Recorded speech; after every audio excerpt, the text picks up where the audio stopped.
அன்பிற்குரிய நண்பர்களே, வணக்கம். எங்கு பார்த்தாலும் வேலையில்லா திண்டாட்டம் பற்றிய பேச்சுகளை கேட்கிறோம். இளைஞர்களுக்கு வேலை இல்லை என்கிறோம்.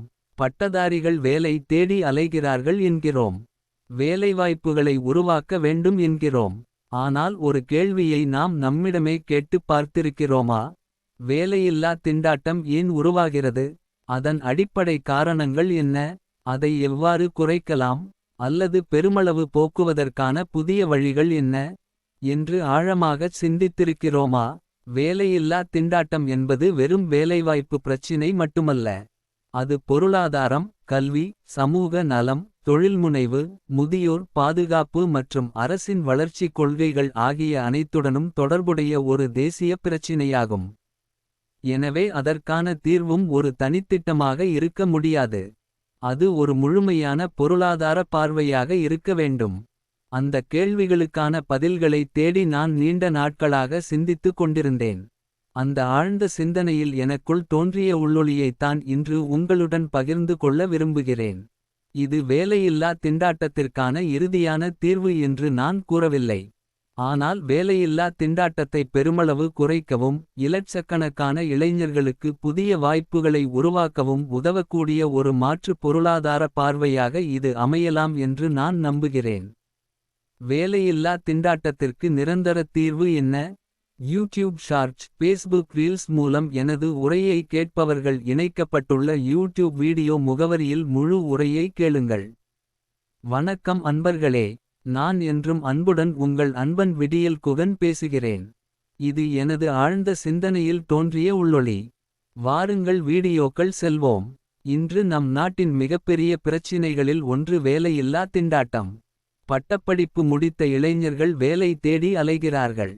வேலை கிடைத்தாலும் பலருக்கு கண்ணியமான ஊதியம் கிடைப்பதில்லை. சிலர் விரக்தியடைகிறார்கள். சிலர் தங்கள் திறமையை வெளிப்படுத்த வாய்ப்பே இல்லாமல் வாழ்கிறார்கள். இந்த நிலை ஏன் உருவாகிறது? ஏனென்றால் நாம் வேலைவாய்ப்பை பற்றி பேசுகிறோம், ஆனால் வேலைவாய்ப்பை உருவாக்கும் பொருளாதார சக்கரங்களைப் பற்றி போதுமான அளவு சிந்திப்பதில்லை. ஒரு நாட்டின் பொருளாதாரத்தை முன்னோக்கி இழுத்துச் செல்லும் இரண்டு பெரும் கண்ணிகள் உள்ளன. முதல் கண்ணி அரசு மற்றும் தனியார் நிறுவன ஊழியர்களின் வாங்கும் சக்தி. சிலர் அரசு ஊழியர்களுக்கும் தனியார் ஊழியர்களுக்கும் வழங்கப்படும் ஊதியங்களையும் ஓய்வூதியங்களையும் பார்த்து, அரசாங்கம் இவர்களுக்கே எல்லாப் பணத்தையும் கொடுக்கிறது என்று எண்ணலாம்.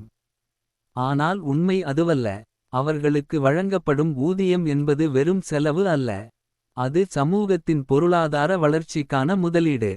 ஏனென்றால் மாதந்தோறும் வருமானம் பெறும் அந்த ஊழியர்கள்தான் வீடு கட்டுகிறார்கள், வாகனம் வாங்குகிறார்கள், குழந்தைகளை படிக்க வைக்கிறார்கள், உணவு, உடை, மருத்துவம், போக்குவரத்து உள்ளிட்ட அனைத்து துறைகளிலும் தொடர்ந்து செலவு செய்கிறார்கள். அவர்களின் செலவினங்கள்தான் சந்தையை இயக்குகின்றன. சந்தை இயங்கும்போது உற்பத்தி பெருகுகிறது. உற்பத்தி பெருகும்போது புதிய தொழில்கள் உருவாகின்றன. புதிய தொழில்கள் உருவாகும்போது புதிய வேலைவாய்ப்புகள் உருவாகின்றன. எனவே அரசு மற்றும் தனியார் ஊழியர்களுக்கு வழங்கப்படும் நியாயமான ஊதியம் என்பது அவர்களுக்கான சலுகை அல்ல, அது ஒட்டுமொத்த சமூகத்தையும் முன்னோக்கி இழுத்துச் செல்லும் பொருளாதார இயந்திரத்தின் முதல் கண்ணியாகும். இரண்டாவது கண்ணி அனைவருக்கும் உறுதியான ஓய்வூதியம். நமது நாட்டில் அரசு ஊழியர்கள் மட்டுமல்ல, விவசாயிகள், விவசாய கூலிகள், கட்டுமானத் தொழிலாளர்கள், சிறு வியாபாரிகள், சுயதொழில் செய்பவர்கள், தினக்கூலிகள் என கோடிக்கணக்கான மக்கள் வாழ்நாள் முழுவதும் உழைக்கிறார்கள். அவர்களும் 60 வயதை தாண்டிய பிறகு கண்ணியமான வாழ்க்கை வாழும் உரிமை உடையவர்கள். எனவே 60 வயதை அடையும் ஒவ்வொரு குடிமகனுக்கும் குறைந்தபட்ச ஓய்வூதியம் உறுதி செய்யப்பட வேண்டும். அந்த ஓய்வூதியமும் வெறும் உதவி அல்ல. அது முதியவர்களின் கைகளில் பணப்புழக்கத்தை உருவாக்கி பொருளாதாரத்தின் இரண்டாவது கண்ணியைச் சுழல வைக்கும் சக்தியாகும். இந்த இரண்டு கண்ணிகளும் வலுப்பெற்றால் பொருளாதாரம் வேகமாக முன்னேறும். ஆனால் வேலை தேடும் அனைவரும் ஒரே மாதிரியானவர்கள் அல்ல. அவர்களை 3 பிரிவுகளாக அணுக வேண்டும். முதல் பிரிவு உயர் கல்வி மற்றும் தொழில்முறை தகுதி பெற்றவர்கள். மருத்துவர்கள், பொறியாளர்கள், விஞ்ஞானிகள், ஆராய்ச்சியாளர்கள், சட்ட வல்லுநர்கள் போன்றவர்களுக்கு அவர்களின் தகுதிக்கேற்ற உயர்நிலை பணிகள் கிடைப்பதை அரசு உறுதி செய்ய வேண்டும். இரண்டாவது பிரிவு சாதாரண பட்டதாரி இளைஞர்கள். இவர்கள்தான் இன்று மிகப்பெரிய வேலைவாய்ப்பற்ற பட்டாளமாக உள்ளனர். இவர்களுக்காக ஒவ்வொரு கிராமத்திலும் இளைஞர் நல மற்றும் மக்கள் நலப் பணியாளர் என்ற புதிய பணியிடத்தை உருவாக்க வேண்டும். மூன்றாவது பிரிவு பட்டப்படிப்பு இல்லாத இளைஞர்கள். இவர்களுக்கு அரசு மற்றும் தனியார் துறைகளில் அடிப்படை பணிகள் திறன் சார்ந்த வேலைகள் வழங்கப்பட வேண்டும். அதுவும் கிடைக்காதவர்களுக்கு சுயதொழில் வாய்ப்புகள் உருவாக்கப்பட வேண்டும். இப்போது மக்கள் நலப் பணியாளர்களைப் பற்றி பார்ப்போம். ஒவ்வொரு கிராமத்திலும் தகுதி வாய்ந்த ஒரு பட்டதாரி இளைஞர் அல்லது இளம்பெண் மக்கள் நலப் பணியாளராக நியமிக்கப்பட வேண்டும். அவர்கள் வெறும் ஊழியர்கள் அல்ல, இளைஞர்களின் வழிகாட்டிகள், தொழில்முனைவோரின் துணை நிற்கும் நண்பர்கள், அரசு திட்டங்களை மக்களிடம் கொண்டு சேர்க்கும் சேவகர்கள், சமூக முன்னேற்றத்தின் ஒருங்கிணைப்பாளர்கள், கிராம வளர்ச்சியின் இயக்க சக்திகள். அவர்கள் இளைஞர்களை நல்வழிப்படுத்துவார்கள். தொழில்முனைவோராக விரும்புபவர்களுக்கு அருகில் இருந்து உதவுவார்கள். உள்ளூர் அங்காடிகள் மற்றும் விற்பனை வாய்ப்புகளை உருவாக்குவார்கள்.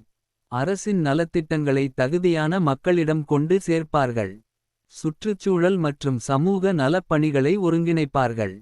இதற்கு பின்புலமாக வட்டார அளவிலான வழிகாட்டல் மற்றும் பயிற்சி அமைப்பு உருவாக்கப்பட வேண்டும்.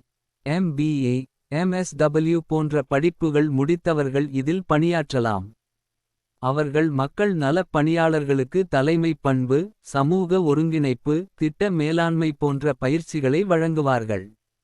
அதே நேரத்தில் தொழில் தொடங்கும் இளைஞர்களுக்கு நடைமுறை வழிகாட்டுதலையும் வழங்குவார்கள். கடன் வாங்கியவர் வெற்றி பெறும் வரை கைப்பிடித்து வழிநடத்துவார்கள். இதனால் தொழில்கள் தோல்வியடைவதும் வாராக்கடன்கள் உருவாவதும் குறையும். இந்த இரண்டு அமைப்புகளும் நேரு யுவ கேந்திரா சங்கேதன் மூலம் செயல்பட வேண்டும்.